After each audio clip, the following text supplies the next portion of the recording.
예, 서민과 약자들 위한 편파 방송. 그래서 참다운 공정방송이라는 평가를 받고 있습니다. 을들의 든든한 지킴이 TV민생연구소 시작하겠습니다. 오늘과 내일 2019년 마지막 이틀 남았는데요. 네. 이틀 동안은 저희가 그동안 억울했고 답답했던 사연을 총정리해서 방송을 해보려고 합니다.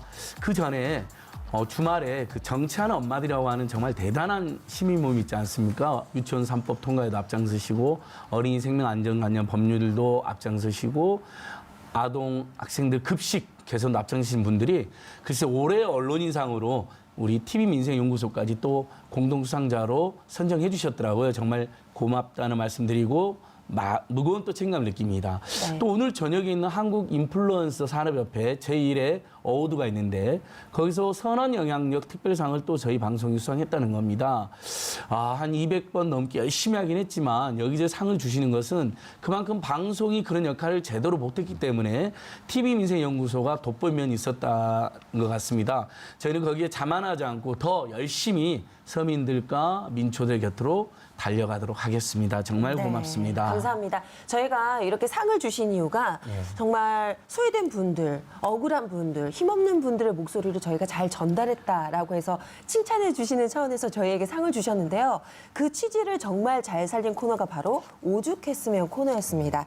자, 그래서요. 오늘도 이 오죽했으면 코너를 총 정리하는 시간을 가져볼 텐데 오늘 함께해 줄 저희가 전문가 또 두 분을 모셨거든요. 소개해 드릴게요. 먼저 법무법인 위민의 김남근 변호사님 나오셨어요. 네. 안녕하세요. 네, 변호사님 어서 오십시오. 안녕하십니까. 서민들에게 칭찬받고 상도 받는 방송에 나오게 돼서 영광입니다. 감사합니다. 김남근 변호사입니다. 네, 김남근 변호사님은 민변 부회장님 맡고 계시고 지난번 우리 집단소송법 징벌적 손해배상제도 왜 필요한가 때 나오시는데 아직도 통과가 안 되고 있어요. 김 변호사님 아주 그냥 준엄하게 한 말씀 국회 해주십시오. 지금. 국회가 진짜 패스트트랙에 올라가 있는 법만 통과시키고 끝내려고 하는 것 같은데 국민들이 항상 얘기를 할 때 20대 국회는 민생국회 했고 국회의원들도 20대만큼 민생국회라고 했습니다. 진짜 민생국회라는 이름을 들을 수 있도록 남아있는 기간 동안이라도 민생 입법들에 좀 더 신경을 많이 써줬으면 하는 바람입니다. 예, 유치원 3법, 주택임대차보호법, 집단소수법 저희는 계속 촉구하고 있습니다. 네. 자, 우리 TV민생연구소가 늘 사랑하는 남자죠. 부르면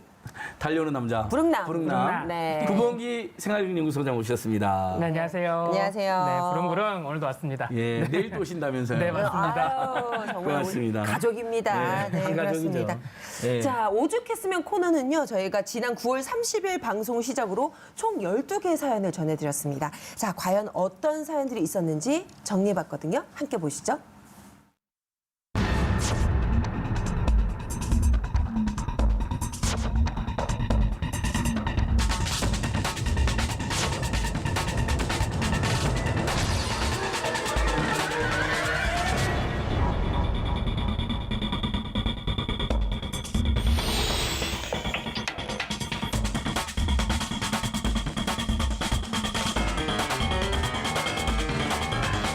제 극빈자 노인애들을 완전히 그냥 식물인간 만들어 놓은 거 아닙니까? 지금 식물인간이에요. 아무것도 못합니다. 그냥 밥 먹고 숨 쉬고.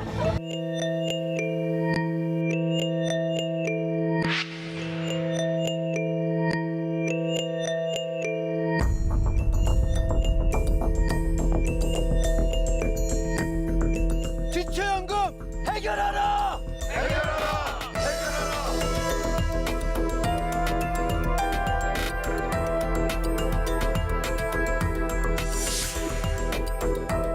제가 그 당시에 서울시의회 행정사무감사가 이루어질 때 시의회에다가 그거를 제보를 했습니다. 그래서 특별감사 결과 49건, 50여 건에 이르는 각종 부조리가 발견이 됐습니다.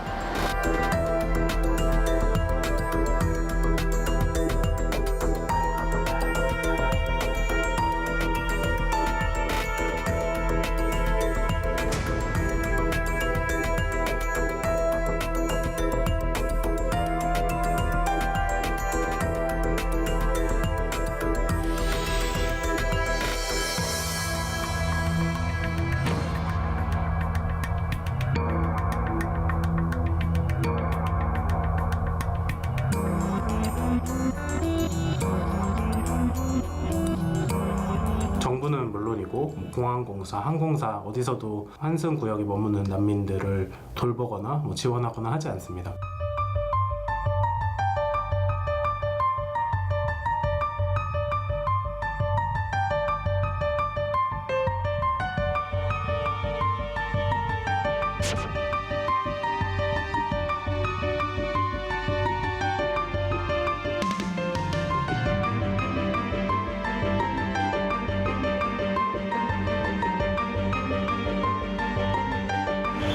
그런데 사람이 이렇게 죽어갈 정도로 법을 만들어주지 않고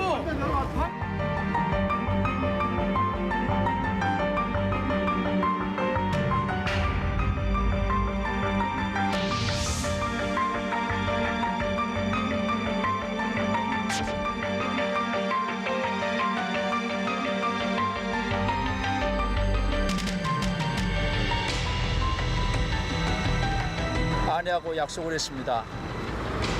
삼성의 해고자 문제, 복직 문제가 해결하기 전에는 집에 들어오지 않겠다.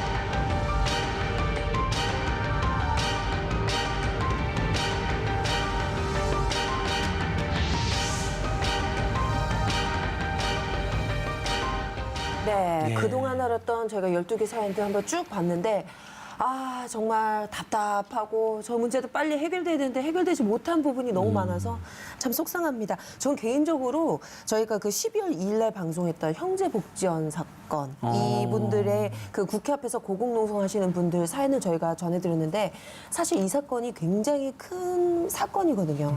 그래서 이게 좀 더 널리 퍼지고 좀 어서 관련 법이 통과됐으면 좋겠다는 생각도 들었는데 두 분은 어떤 문제가 좀 기억에 남으세요? 뭐 저 개인적으로는 이제 아무래도 제가 뭐 경제민주화 운동을 좀 하다 네. 보니까 이 40년 차 구두 상인들의 절규편에서 우리가 구두를 이제 홈쇼핑이나 백화점에서 사면 그 중에 40%를 백화점이나 홈쇼핑이 수수료로 가져가고 막상 그 구두를 만드는 노동자들은 최저임금도 못 받고 4대 보험료도 못 받는 이제 그런 수준이라는 것이거든요. 그래서 이제 그런 대형 유통업체하고 그다음에 그 브랜드가 있는 제화업체, 그다음에 그 제화 하청업체, 그다음에 제화 노조 이렇게 4개의 경제 주체가 만나서 이렇게 좀 사회적 대화를 통해서 그 유통 수수료를 좀 내려가지고 그 수수료 중에 일부를 그 재화 노동자들의 최저임금이나 4대 보험료 해결을 하는데 좀 쓰자 이런 운동들을 좀 벌이고 있거든요. 네. 좀 뭐 이 개인들에 있어서의 억울함이나 어려움도 문제지만 이런 방식으로 하게 되게 되면 결국 재화, 뭐 봉제, 인쇄, 뭐 조명 우리 어떤 그 도심에서의 전통 산업을 이끌었던 부분들이 전부 다 쇠락해가지 않을까라는 그런 이제 위기 의식도 좀 느끼게 됩니다. 네. 그러니까요. 아직도 해결 안 됐죠, 김 변호사님. 계속 지금 투쟁하고 계시는 거죠. 네. TV 민생에서 계속 함께하겠습니다. 구봉기 소장님은 어떤 거예요? 저는 수술실 CCTV 의무 문제예요. 이게 만약 국회가 국민 다수의 의견을 정말 반영해서 굴러가는 곳이면요, 이게 제도화가 안 될 이유가 없어요. 이게 그렇죠. 이게 경기도에서 이미 지금 경기도의료원에서는 시행을 하고 있어요. 그때 설문조사를 했는데 도민 91%가 찬성했어요. 91%가. 압도적인 다수네요. 이유가 찬성의 이유가 되게 좋아요. 첫 번째가 사고 발생 시 원인 규명하는 데 도움이 될 것 같다. 그렇죠. 네, 두 번째는 CCTV를 설치해 놓으면 아무래도 사고를 예방하는 데 도움이 될 것 같다. 따라서 도민 91%가 찬성을 했는데 지금 이게 제도화가 안 되고 있어요. 이거를 반대하는 쪽은 당연히 의료인들이고요. 네. 제가 나온 김에 의료인 분들이 이거를 반대하면서 이상한 레토릭을 펼치고 있어요. 이런 식의 말을 해요.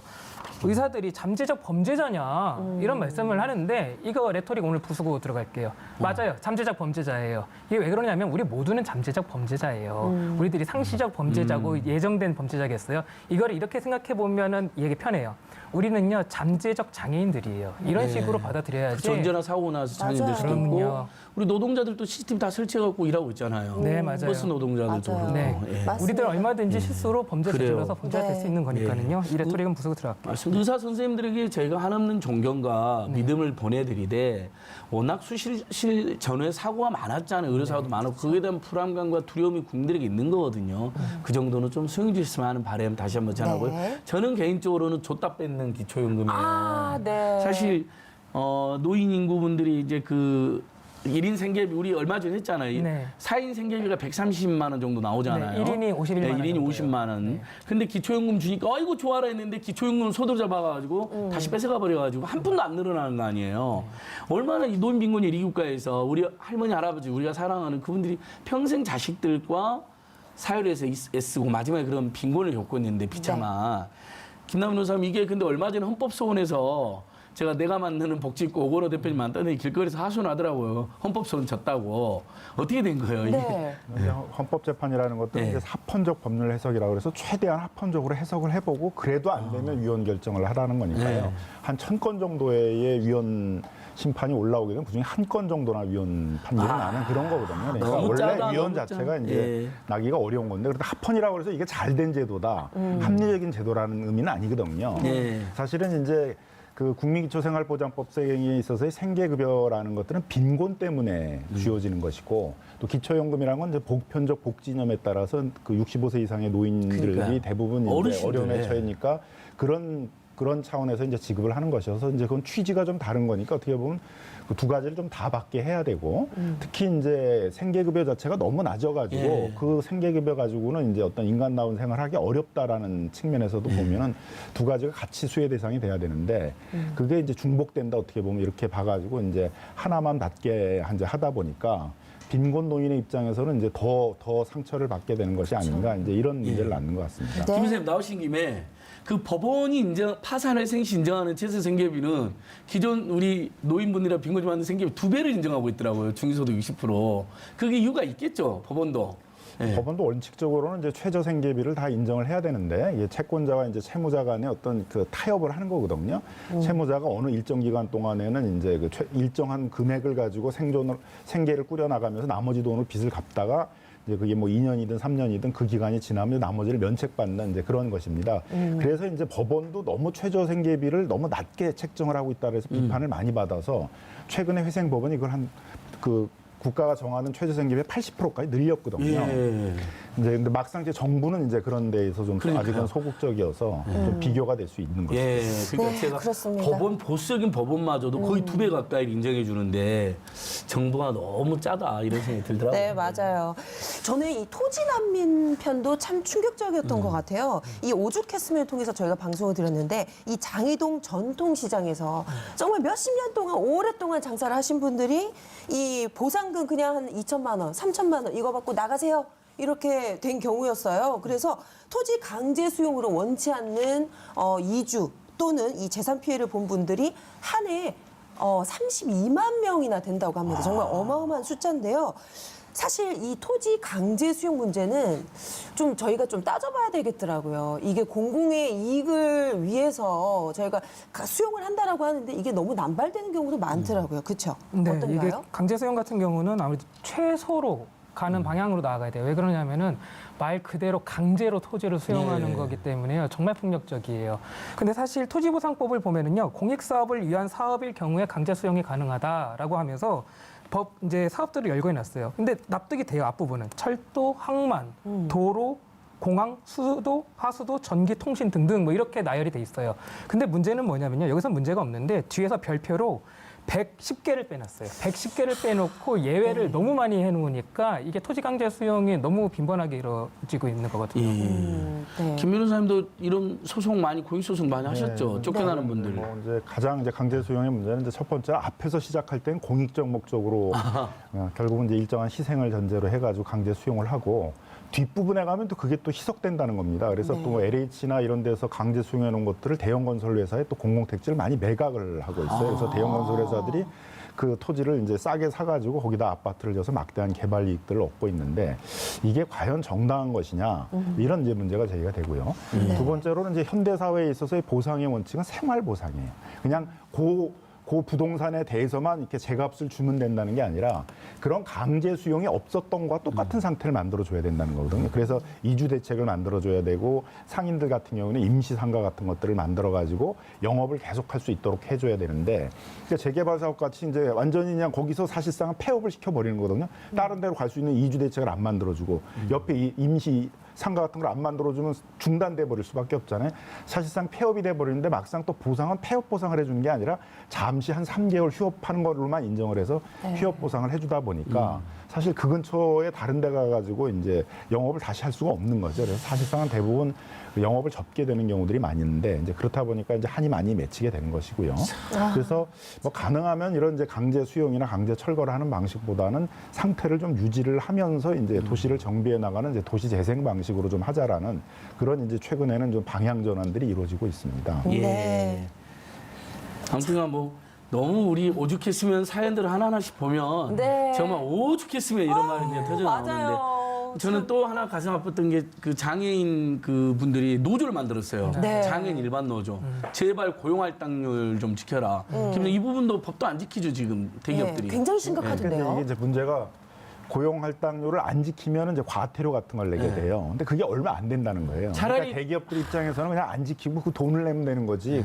그걸 지켜가지고 그 장애인들 고용해서 운영하는 게 더 힘들다 이제 이런 생각을 하는 거죠. 그러니까 제도가 굉장히 비합리적인 거죠. 그걸 지키도록 만들어야 되는데 막상 제도는 지키지 말고 그냥 돈만 좀 일부 내라는 시기여서 대기업들이 자꾸 돈으로 이걸 떼우려고 하고 있어서 예. 어떤 장애인들이 이 제도를 통해 가지고 실질적으로 어떤 취업이나 고용이 되는 그런 효과가 안 나타나고 있습니다. 그래서 이제 다른 나라 같은 경우에 있어서는 이제 차별금지법 같은 것들이 있기 때문에 장애인이라는 이유로 이제 차별을 해서 채용을 하지 않았다 이렇게 되면 또 엄청난 징벌적 손해배상 같은 네. 것들을 내게 그러니까요. 되거든요. 그러니까 가능하면 채용을 하는 쪽으로 예. 문제를 해결하려고 하게 되는데 우리는 좀 그런 여력이 있는 대기업들마저도 채용을 해서 문제를 해결하려는 쪽보다는 그냥 과태료 물고 돈으로 해결하겠다라는 쪽으로 나가고 있어서 좀 안타깝습니다. 우리나라 과태료 이런 거 너무 작잖아요. 그러니까 징벌적 손해배상. 그러니까요. 안 하면 정말 징벌적 안- 손해배상이 필요합니다. 안 할 수 없게끔 네, 만들어야 그러니까요. 되는데 네. 참 그런 부분은 많이 아쉬운 부분입니다. 자, 그 밖에 정말 제가 제일 정말 분노했던 사건, 형제 복지원 오. 사건. 네, 정말 많은 분들이 박현아 아마 MC가 어렸을 때 직접 목격한 사건 아닌가요? 그 직접 부산 쪽에서? 목격은 아닌데요. 소문, 흉흉한 소문 같은 거. 그렇죠. 제가 81년생인데 이 사건이 70년대부터 80년대 중반까지 일어났던 사건인데 제 주변에 보면은 끌려갔던 사람들 제 또래도 있더라고요. 세상에. 그거 보면서 야 어떻게 이런 일이 정말 그럼 나도 그런 일 당할 수 있었잖아라는 생각이 들면서 아찔하더라고요. 자 그런데 이 부산 형제복지원 사건 피해자분들 저희가 한번 직접 만나서 얘기를 들어보려고 하는데요. 박철민 연구원이 지금 국회 앞에 나가 있다고 합니다. 불러볼게요. 박철민 연구원.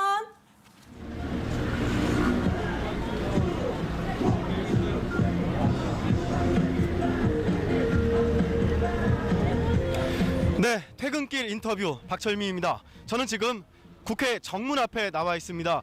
이곳에는 많은 농성과 시위가 있지만 제가 온 이 현장은요.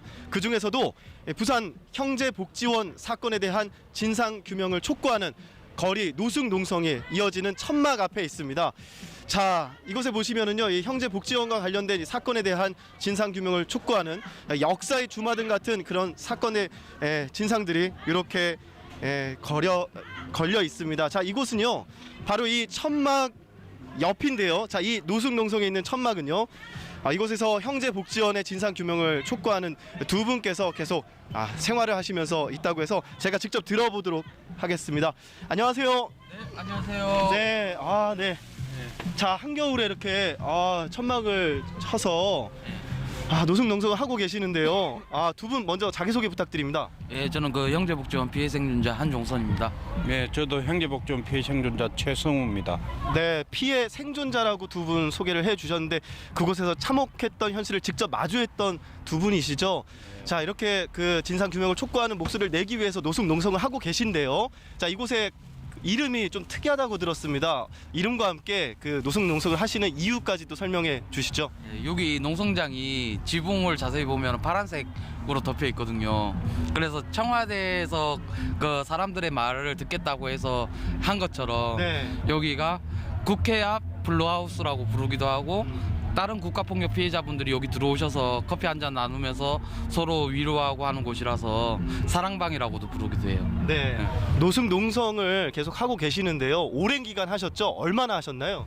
2012년부터 하긴 했지만은 이렇게 노숙농성은 2017년 11월 7일부터 해서 지금까지 2년 넘게 이렇게 하고 있는 겁니다. 네. 793일이라고 밖에 적혀 있던데 783일. 783일이 되어 있군요. 자, 근데 뭐 여러 가지 많은 것들을 하셨다고 들었습니다. 뭐 지금 그 최승호님 같은 경우에는 단식 농성도 하셨잖아요. 저희가 단식을. 고공 단식 농성을 하시다가 저희가 촬영 중에 또 이렇게 실신하시는 것을 발견했다고 들었는데 그 얘기도 잠깐 해주시죠. 건강은 어떠신가요? 지금은 조금 회복은 됐는데 아직까지 뭐 살이 지금 많이 빠져서 13kg 정도 빠지다 보니까 속은 아직 안 좋습니다. 안 좋지만은 또 24일간 고공 단식을 하고 쓰러지고 나서 병원에 22일 동안 입원해 있다가 다시 법이 통과 안 되고 나서 제가 실려갔기 때문에 다시 이곳 농성장으로 돌아올 수밖에 없는 그런 실정이었죠. 네, 건강이 아직 회복되지 않았는데도 불구하고 이 과거사법 처리를 위해서 촉구하는 목소리를 내기 위해서 거리에서 계속 생활을 하고 계십니다. 자, 그런데 많은 분들께서 형제복지원 하면 복지 서비스를 제공하는 곳 아니었냐, 뭐 거기서 무슨 인권 유린이 있었냐, 뭐 그렇게 생소하게 생각하시는 분들도 계실 것 같아요. 어떤 분들이 거기서 생활을 하시고 어떤 일들을 겪으셨는지요? 거기 영재복지원이 그 당시에 내무부원령 제410호 불황인 단속 지침이라는 것으로 인해서 사람들이 잡혀가게 된 건데요.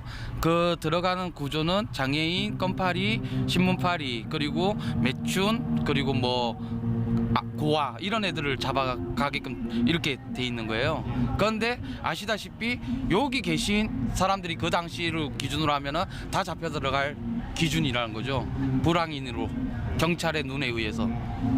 네, 그래서 많은 또 인권 유린, 삼천교육대하고 비교를 하기도 하는데 그때보다도 더 참혹했다고 들었습니다. 어떠셨나요? 정말 한국판 아우슈비츠라고 이야기를 하잖아요. 감히 독일의 아우슈비츠를 상상할 수도 없겠지만은 형제복지원은 사실은 복지를 가장한 정말 아우슈비츠와 같은 곳이었죠.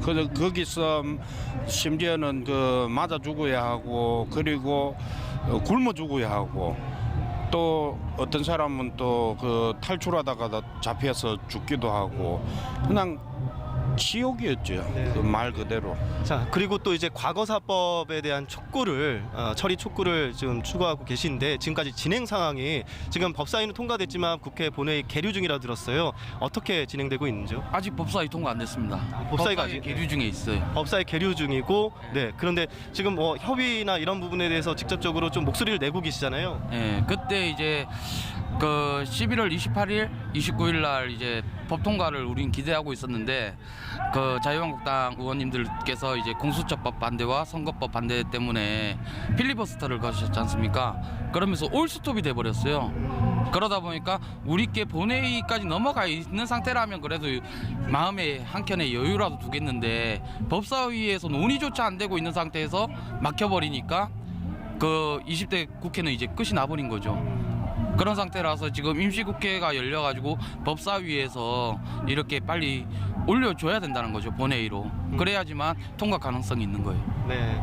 자, 그래서 내년 마지막 국회라고 할 수 있는 5월 정도를 또 이렇게 가늠해보고 계신 것도 있는 것 같은데요. 자, 새해 이제 며칠 안 남았습니다. 새해 희망도 두 분 있으실 것 같은데 계속 거리에서 이렇게 목소리를 내는 것도 있겠지만 새해 계획도 있으실 것 같아서 두 분께 한 말씀씩 좀 부탁을 드리도록 하겠습니다.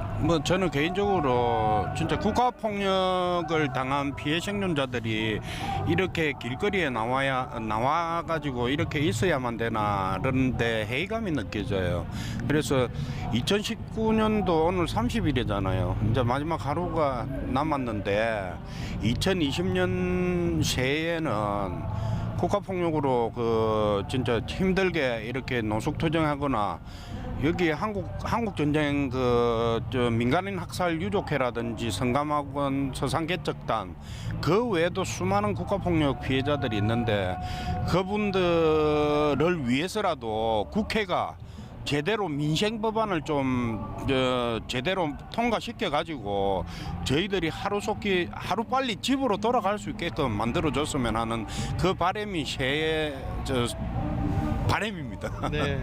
자, 한 말씀 더 부탁드립니다. 네. 저희가 이렇게 형제복지원 피해 생존자라는 타이틀을 달고 사는 이유는 저희가 형제복지원 안에서 짐승 같은 학대를 당했기 때문에 그 배운 것을 탈피하기 위한, 사람으로 돌아가기 위한 이 행위를 하는 것 자체가 우리는 생존자라는 의미를 가지고 이렇게 하고 있듯이, 그 당시에 국가가 저질러 놨던 것은 복지를 이용해서 사람을 죽인 짐승 같은 짓을 한 행위란 말이죠. 그래서 삼천교육대 피해 당사자들도 형제복지원에 잡혀 들어오고 나서는 형제복지원이 더 지옥 같은 곳이다라고 할 정도였으니 이거는 말로 감당할 수 없는 거예요. 그래서 저희가 국회에 바라고 국가에 바라는 것은 떳떳하게 진상규명을 통해서 잘못한 거 바로잡고 다시는 이런 일이 없도록 해달라고 하는 것이기 때문에 국회가 빨리 정신 차려서 더 이상 잘못된 길로 가지 말았으면 좋겠습니다. 네. 한 가지 더 이야기한다면 저희들은 국회의 그 따뜻한 법을 저희는 기다리고 있습니다. 예.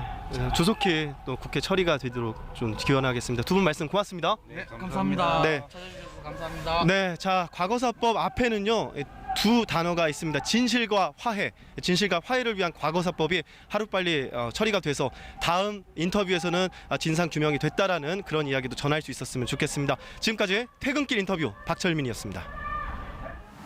네. 세상에 삼천교육대도 당하고 형제복지원도 당하신 분들도 있고 정말 네. 해도 너무나 억울하실 것 같아요. 엄청난 네. 사고입니다. 그렇습니다. 자, 형제복지원 피해자인 최승우 씨는요, 오랫동안 고공농성을 하셨는데, 저희가 취재했던 고공농성을 했던 분이 한 분 더 계십니다. 오죽했으면 첫 방송 사연자시죠. 바로 강남역 25m 철탑에서 고공농성 중인, 아직도 지금도 하고 계신 삼성 해고 노동자 김용희 씨가 바로 그 주인공인데요. 지금 26일이 바로 200일째셨다고 합니다. 저희가 그래서 그 현장을 찾아가 봤습니다. 여러분 함께 보시죠.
제일로 지금 심각한 문제는 김영희 동지의 건강 문제고, 계속 여기서 있는다고 해서 건강 해치고 목숨 앗아가 버리면은 동지들이 이제 좀 그만 걱정했으면 좋겠어요. 얼마나 많은 동지들이 잃었습니까? 저는 사람이 어떨 때는 부끄러울 때가 있어요. 사과문 합의서 제 살아서 내 눈으로 확인하고 싶어요. 그래야 제가 눈을 죽어도 눈을 감습니다. 예, 보시다시피 몸을 좌우로 움직일 수가 없습니다. 가운데 이 중심축 전봇대를 많은 형태로 자다 보니까 한쪽에 오른쪽에 마비가 와요. 죽어서 내려가든가 아니면 해결되든가 둘 중에 하나 선택했습니다. 가는 기둥에 그냥 있는 쇠바구니잖아요. 그거 당연히 흔들리고, 그럼 저 위에 있는 사람은 그 공포감이 그 말을 우리가 상상할 수 있겠어요?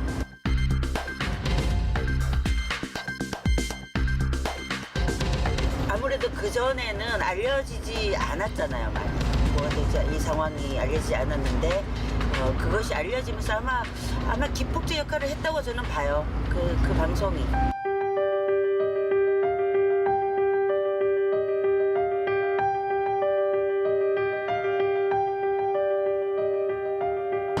속쓰림하고 그다음에 불면증, 그다음에 뭐 치아 상태는 말할 것도 없고, 그리고 이렇게 제가 아침하고 저녁에 하고 이렇게 물티슈로 닦아내는데 거의 뭐 연탄재 닦아낸 수준입니다. 여기 이제 미세먼지가. 저는 미안하고 아내는 그냥 가슴 답답하고 먹먹하대요. 처음에는 많이 울다 갔어요.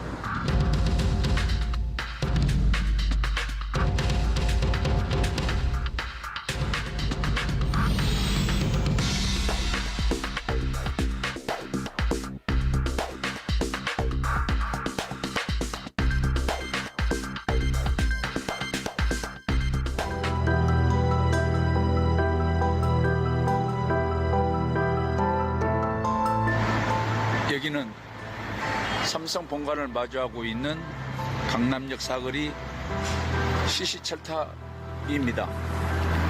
2019년도는 가족과 같이 이브의 밤과 크리스마스를 보내려고 기대했었는데 아직도 해결되지 않고 이렇게 철탑 위에서 삼성을 마주하고 있습니다. 참 여러 가지로 많은 생각들이 드네요.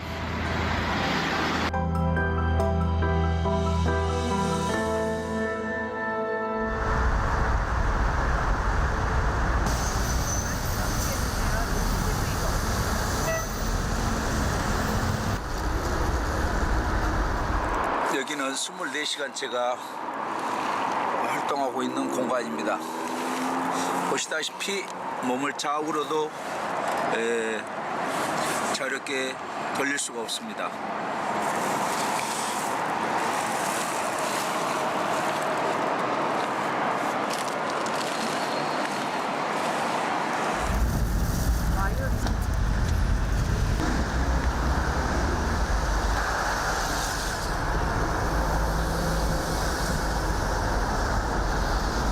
지금 올려보내신 게 어떤 거세요?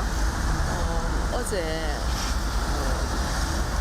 윤영동지가 요즘 목이 아프다는 이야기를 듣고 꿀을 보내오셨어요. 그래서 아침에 그거 하고요. 책을 또 보내오셔가지고 제가 같이 올려드렸습니다.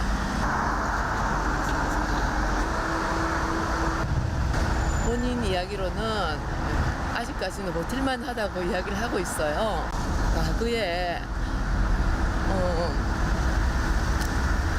2000년도쯤 됐을 때예요. 복직투쟁하다가 2차 구속이 돼서 한겨울에 독방에 들어가서 그 교도소에서 있었던 일 생각하니까 지금 그때보다 너무 따뜻하고 너무 행복하다고 본인이 이야기했어요. 그래서 본인이 그때를 생각하면서 지금 버티고 있는 것 같아요.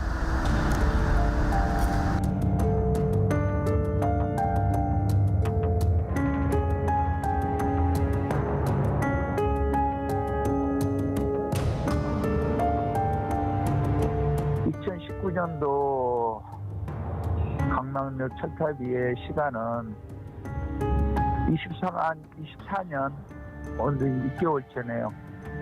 그 안에 일부분이기 때문에 별다른 뭐 느낌이나 의미가 저한테는 없어요. 그냥 24년 6개월 안에 한 시간이죠.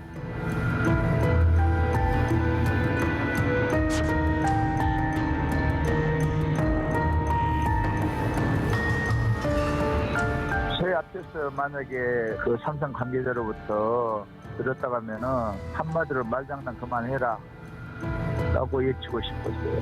해고자 문제를 사과문 발표 전에 해결하고 하는 게 순서잖아요. 피해자들을 그대로 놔둔 채 구체적인 내용도 없이 국민의 눈높이에 뭐 맞추겠다. 쟤네들이 국민의 눈높이를 어떻게 알아요? 해고자의 눈높이도 맞추지 못하면서.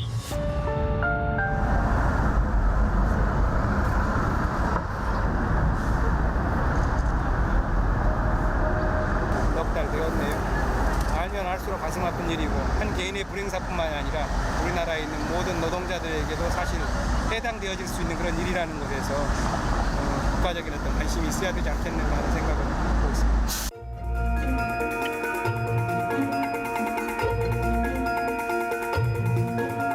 세상을 좀 환기시킬 수 있는 그런 땔감으로 나를 쓰자라고 했는데 이제 알리는 데 열중하겠습니다. 죽으려고 노력하지 않고 삼성 저들이 우리도 문화적 경영 포기하마 시대에 맞는 시대 정신에 맞게 노동조합 인정하고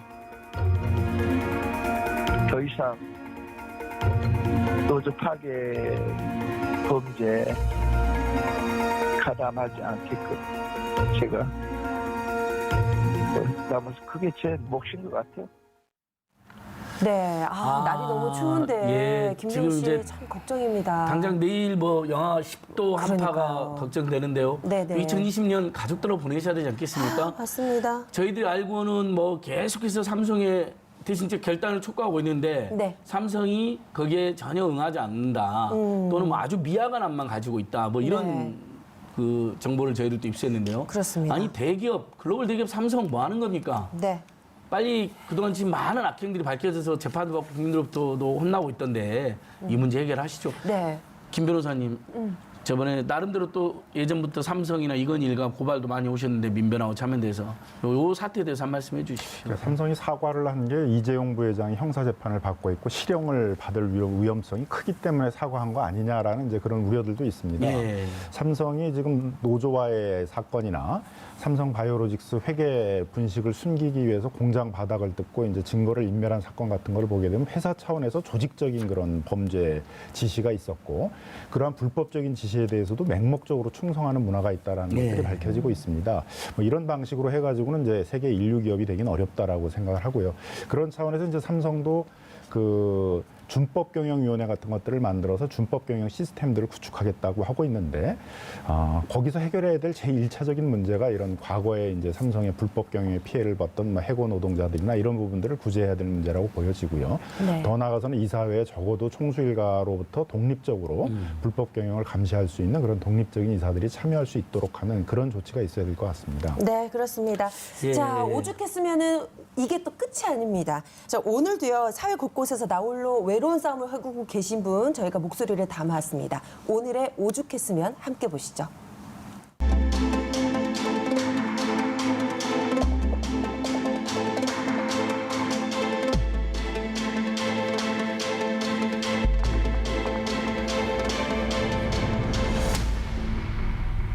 장애 여성 인권을 보장하라! 보장하라! 아이가 아파서 병원에 가야 되는데 119를 불렀는데 아이와 함께 병원에 갈 수 없습니다. 119에는 저처럼 스포트를 탄 엄마, 전동 휠체어를 탄 엄마와 같이 탈 수 있는 차가 없습니다. 이게 우리나라의 현실입니다. 장애를 가진 엄마는 아픈 아이를 가지고 함께 병원에 갈 수가 없습니다. 누구보다 내 아이에게 당당한 엄마이고 싶은 사람들, 광장으로 나온 모성애, 도대체 무슨 사연이 있는 걸까요? 얘들아, 밥 먹자. 지난 여름 내 길 위에서 뜨거운 구호를 외쳤던 박지주 씨. 그녀도 집에선 살림살이 챙기느라 바쁜 엄마입니다. 어려움도 많았지만 이제껏 큰아들부터 쌍둥이 자매까지 새 아이를 건강하게 키워냈습니다. 급한 마음에 간단히 차린 점심상. 그런데 아이들은 엄마와의 수다가 더 고팠나 봅니다. 지난번에 소라도 엄청 울었잖아. 학교에서 그거 불난 거 교육받는데 엄마는 불나면 엘리베이터도 이용 못하고 어떻게 그래서 다녀? 죽는다고. 그래서 막 울었잖아. 응, 근데 생각났어 이제 안 울어. 아 그래? 왠 줄 알아? 왜? 그거 리프트 타고 내려가면 돼. 리프트 타고 내려. 여기 리프트가 어디 있어? 아니 그거 말고 수방차 띠리리 하면 아 그거. 오. 아 근데 그거 빨리 안 오잖아. 빨리 안 와서? 한 30분 20분. 이만하면 다 키웠다 뿌듯한데요. 그래도 그때로 돌아가라면 그 고생 다신 못할 것 같습니다.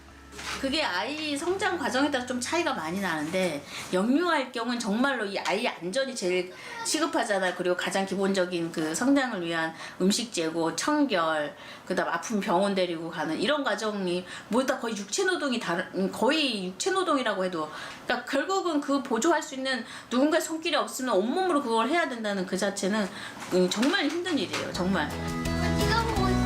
한 조사에 따르면 기혼 장애인 중 자녀가 있는 경우는 83.6%. 대부분 부부가 주 양육자라 잡히는데요. 비장애 장애 근무 시 똑같은 시간이 지원이 되고 똑같은 자부담들이 적용된다는 거죠. 오히려 장애 가정은 기피의 대상이 되는 지점도 있어요. 그리고 많은 장애인 가정들이 그 자부담 때문에 이 수십만 원의 자부담 때문에 이 아이돌비 제도를 이용 못해요. 그럼 아이들을 어떻게 키우고 있냐라는 거죠. 어떻게 키우고 있냐라는 거예요. 아이돌봄 서비스를 받으려 해도 제한적 이용 시간과 비용이 부담스럽다는 주장입니다. 장애 부모들이 자녀 양육 시 가장 큰 어려움으로 꼽는 것 역시 지원 부족과 비용 문제였습니다.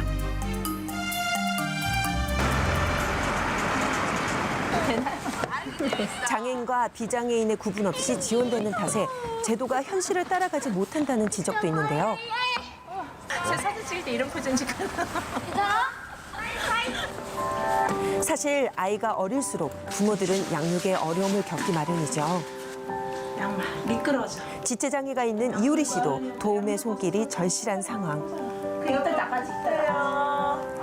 앉아. 사랑하는 사람과 결혼 후 자연스럽게 임신과 출산을 경험했지만 그녀에게 육아는 또 다른 세계였다고 합니다. 그럴 때는 너무 힘들어가지고 어떻게 힘들었냐면 그때 정치에는 홈대표하고 활동동이가 주저 이용 못했어요. 장애인 본인한테 도움을 주려고 오시는 분이 당연히도 오시는데 애가 있으면 주저 가야 되잖아요. 너무 힘들고 그때는 이제 돌봄 센스가 있는지 없는지도 몰랐어요. 서울시에서 무료로 운영 중인 홈헬퍼 제도를 알고 난 후부터 한시름 놓긴 했지만 이마저도 이리 재고 따져가며 이용해야 하는 상황입니다.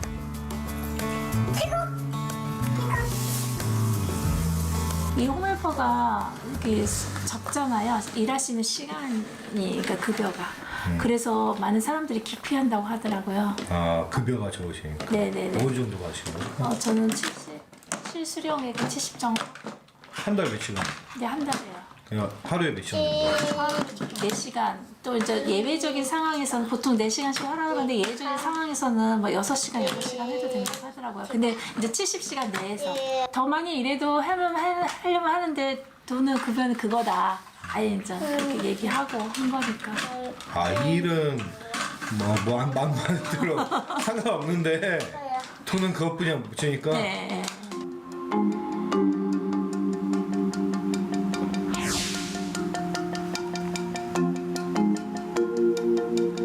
그 자녀 양육 실태라든지 지원 방안 연구에 대해서 저희가 연구 용역을 올해 진행을 했었는데요. 내년에 그거 반영해서 사업을 좀 확대하려고 예산을 좀 확보한 상태예요.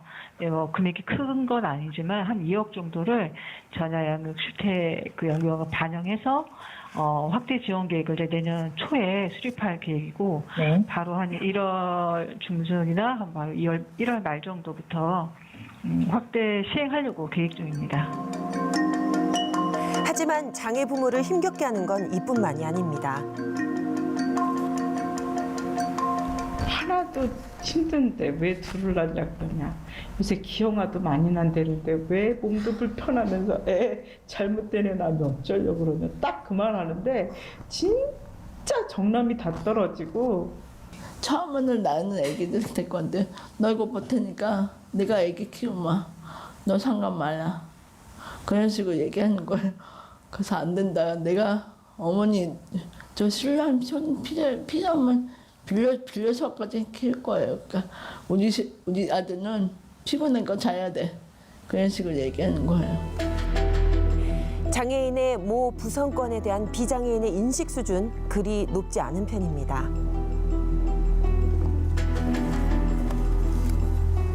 지금 있는 아이돌 구매 제도를 좀 더 개선을 해서 그 계층이 편안하고 안락하게 아이들을 키울 수 있게 지원했으면 좋겠다. 물론 각 지자체에서는 뭐 조금씩 진행하는 것도 있지만 그 지자체의 역량에서 해도구만 안 해도구만 하는 것들이 많기 때문에 그거는 전체 장애인들을 위한 건 아니라는 생각을 들거든요. 그래서 전체 장애인을 위한 보편적인 서비스들이 지원돼야 된다고 생각을 해요. 네. 예, 정말 우리 장애인 육아 네. 제대로 도와야겠습니다. 정부나 지자 할 일 많고 심사도 할 일 많은데 두 분 잠깐 어떻게 내년 소망까지 해서 마무리 말씀 하나씩 해주실래요? 짧게. 우리 사회가 정상적인 사회라면 합리적으로 해결됐던 분쟁들이 결국은 평생을 매달리면서 한이 되고 있는 것 같습니다. 하루빨리 우리 사회가 정상 사회로 돌아가서 이런 분쟁들이 신속하고 합리적으로 해결되었으면 하는 바람입니다. 그렇죠. 안 생기면 제일 좋은데 생기더라도 합리적으로 빨리 해결되는 구소장님. 저는 오늘 본의 아니게 시청자 모드였는데요. 시청자 입장에서 보는데 민생연구소 정말 좋네요. 내년에도 계속 이렇게 쭉 갔으면 좋겠어요. 그러니까 감사합니다. 짧은 50분 안에 오죽했으면 사연 지금 한 10몇 개가 소개가 되겠어요. 네, 그렇습니다. 예. 자, 오늘 함께 해주신 김남근 변호사님, 구봉기 소장님 감사합니다. 예, 두 분 내년에 또 모시겠습니다. 네, 고맙습니다. TV민생연구소 준비한 내용은 여기까지고요. 저희는 내일 저녁 6시에 생방송으로 다시 찾아뵙겠습니다. 여기는 TV 민생연구소 TV민생연구소입니다. 내일 6시에 봬요. 유튜브로도 많이 봐주세요.